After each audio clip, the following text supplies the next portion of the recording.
سوال ہے کہ کیا محرم الحرام کی فضیلت سیدنا حسین رضی اللہ تعالی عنہ کی شہادت کی وجہ سے ہے؟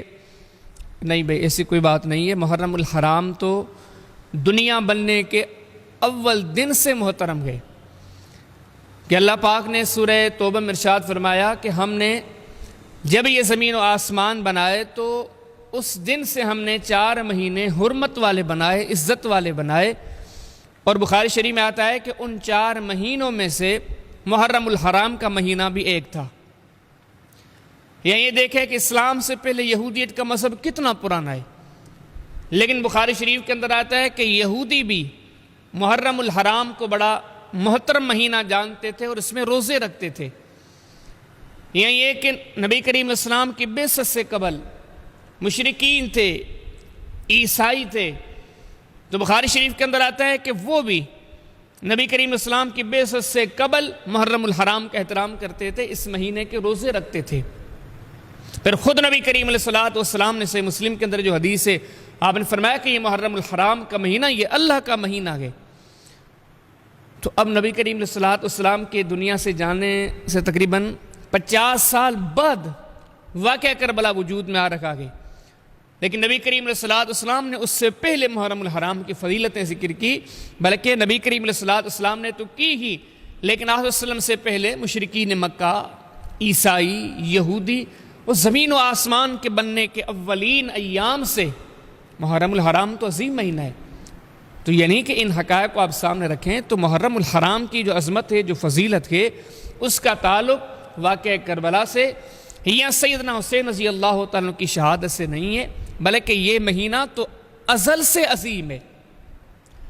اور اس کے ساتھ آپ یہ بات بھی ذہن میں رکھیں، اس بات پر بھی غور کریں کہ شہادتوں سے یا کسی عظیم انسان کے دنیا سے چلے جانے سے یا اس کے دنیا میں آنے سے مہینوں کی عزتوں میں فرق نہیں پڑتا۔ اگر ایسے ہوتا تو سب سے بڑا مہینہ ربیع الاول کا ہوتا کہ نبی کریم علیہ السلام کی پیدائش اسی مہینے میں ہے، اور نبی کریم علیہ السلام کی دنیا سے چلے جانا وہ بھی اسی مہینے میں ہے۔ بلکہ اس سے اگلی بات یہ، پھر تو ہر مہینے میں کسی نہ کسی عظیم انسان کا، کسی نہ کسی عظیم شخصیت کا پیدا ہونا واقع ہوتا ہے، یا کسی نہ کسی عظیم شخصیت کا دنیا سے چلے جانے کا واقعہ پیش آیا ہے۔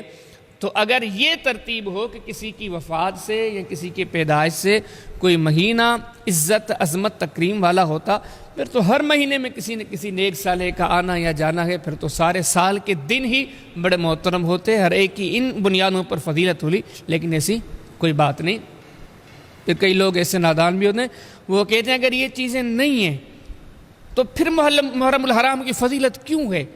بھائی یہ اللہ کی تقسیم ہے، بغیر سبب کے بھی اللہ پاک کسی کو محترم بنا دے تو یہ رب کی منشا ہے، یہ رب کی مرضی ہے۔ اب نبی کریم علیہ السلام نے جو بخاری شریف کے اندر 4 مہینوں کو عظیم گنوایا، ان میں ذوالقعدہ کا مہینہ بھی ہے۔ اب آپ مجھے بتائیں کہ ذوالقعدہ کے مہینے میں کون سا بڑا واقعہ پیش آیا ہے؟ یا نبی کریم علیہ السلام نے رجب کو حرمت والا مہینہ قرار دیا ہے، اب رجب میں کون سا بڑا واقعہ پیش آیا ہے؟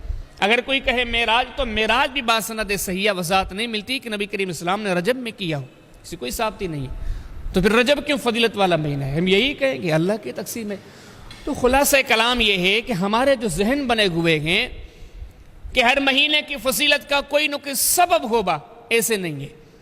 یا ہمارا یہ ذہن بنا ہوا ہے کہ کسی نیک صالح انسان کی پیدائش یا وفات سے کوئی مہینے عزت عظمت والے بنتے ہیں، یہ بھی سوچ غلط ہے۔ اگر ایسے ہوتا تو ہر سال میں، ہر مہینے میں، ہر دن میں کسی نہ کسی نیک صالح انسان کی پیدائش ہے، وفات ہے۔ باقی یہ محرم الحرام کا مہینہ یہ تو تب سے فضیلتوں والا، عظمتوں والا ہے جب سے یہ دنیا، یہ معاملات بنے نہیں تھے، اولین ایام تھے، تب سے آج تک یہ مہینہ عزت والا، عظمت والا، حرمت والا ہے۔